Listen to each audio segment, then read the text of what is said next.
तो hello internet के प्यारे लोगों, कैसे हो आप सभी? ठीक हो? उम्मीद करता हूं आप सब ठीक होंगे। तो अभी हमने हाल फिलहाल में एक वायरल वीडियो को देखा।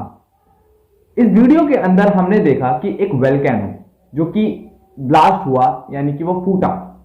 ऐसा इफेक्ट जो कि इंडिया तक महसूस हुआ। जी हां, आज हम बात करने वाले हैं ऐसे ब्लास्ट के ऊपर जो कि वोल्केनो में फटा गया। क्या हुआ और कैसे होता है वोल्केनो, और उसका जो ऐश होता है उससे क्या दुनिया को नुकसान है, हमें नुकसान है, इस वीडियो के अंदर ये बात के ऊपर बात की जाएगी। तो पहला एक सवाल आपके और मेरे दिमाग में आया कि क्या हुआ और कौन सा वोल्केनो फूटा। तो यही चीज मैं इस वीडियो में बताऊंगा।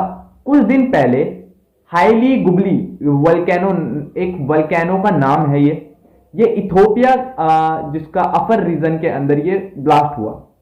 ये लगभग 10,000 साल बाद ब्लास्ट हुआ। 10,000 साल बाद ये ब्लास्ट हुआ। इस ब्लास्ट में तकरीबन 14 किलोमीटर तक इसका जो ऐश या फिर इसकी जो सल्फर डाइऑक्साइड कह सकते हो, गैस कह सकते हो, उसे क्लाउड बना के 14 किलोमीटर तक गया वो।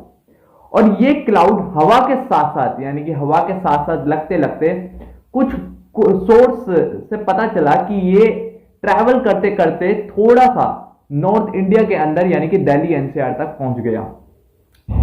और ये रिपोर्ट में पता चला कि दिल्ली एनसीआर तो पहले से इतना पॉल्यूटेड था, वहां पर ये पहुंच गया। अब इससे क्या लॉस हो सकता है? सेकंड क्वेश्चन, क्या इससे लॉस है या रिस्क है? इंसान और अर्थ के लिए क्या कोई दिक्कत है इसमें?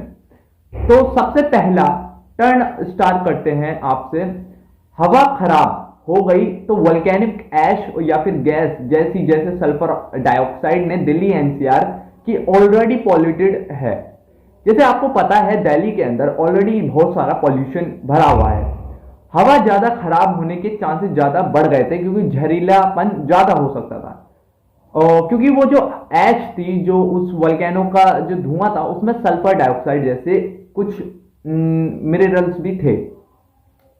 लोगों को सांस लेने में दिक्कत और या फिर ब्रीथिंग प्रॉब्लम जैसी समस्याओं को फेस करना पड़ रहा था।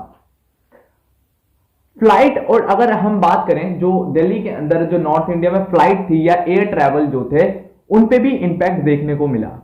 जब बहुत ज्यादा फ्लाइट कैंसिल होने लग गई या फिर री रूटीन करना पड़ा उनको, क्योंकि ये जो वोल्केनो इरप्शन हुआ था, इस कारण जो फ्लाइट थी वो भी डिले हुई और काफी ज्यादा कैंसिल भी हुई।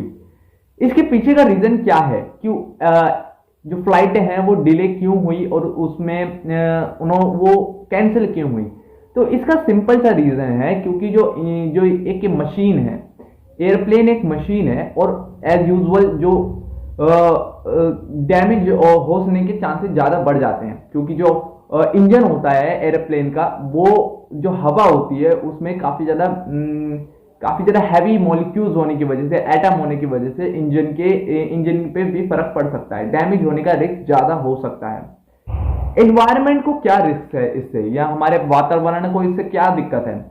अगर ऐश या फिर गैस ज्यादा देर तक हवा में रहे, यानी कि हवा में वो बहुत देर तक रहते हैं, तो हमारी पृथ्वी पे एक एटमॉस्फेयर की लेयर होती है, आपको पता होगा। तो ये जो एयर क्वालिटी या फिर क्लाइमेट, जो लोकल एनवायरनमेंट में बहुत बुरा असर देखने को मिल सकता है। अगर मैं बात करूं वेजिटेरियन, यानी कि जो पौधे होते हैं, वेजिटेरियन चीजें जो होती हैं, जैसे पौधे, पेड़, या फिर इन जानवरों पे भी काफी ज्यादा डीप इंपैक्ट देखने को मिलता है। जैसे वाइल्ड लाइफ की जो एनिमल लाइफ होती है, उन पे भी इंपैक्ट देखने को मिलता है। तीसरा सबसे बड़ा सवाल, क्या बेनिफिट भी हो सकता है वोल्केनो इरप्शन से?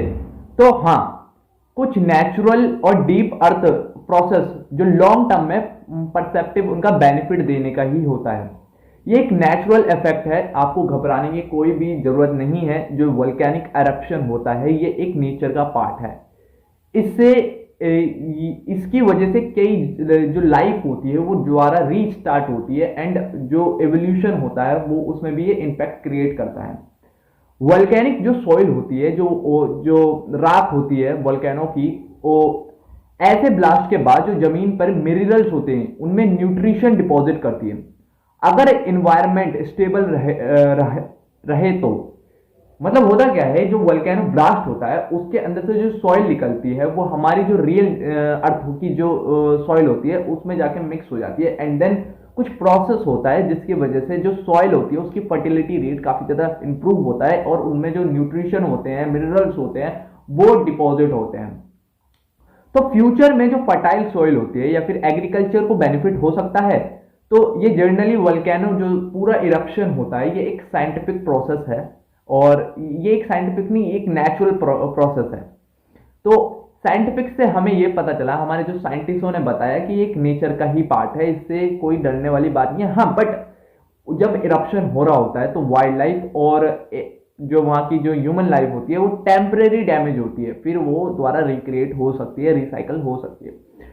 और हम अर्थ से क्या, अब हमें क्या अर्थ को खतरा है? तो इससे ये सवाल आता है, चौथा सवाल है, क्या अब हमारी अर्थ को क्या खतरा है?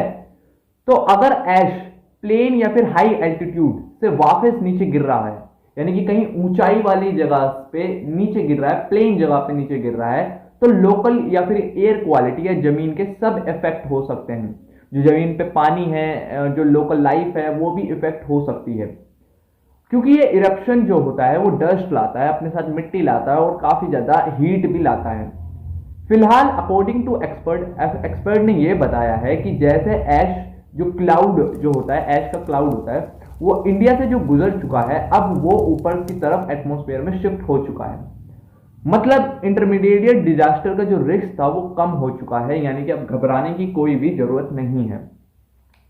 एंड आपको मैंने बताया है कि ये एक नेचुरल पार्ट है, इसमें कोई ऐसी दिक्कत वाली बात है ही नहीं।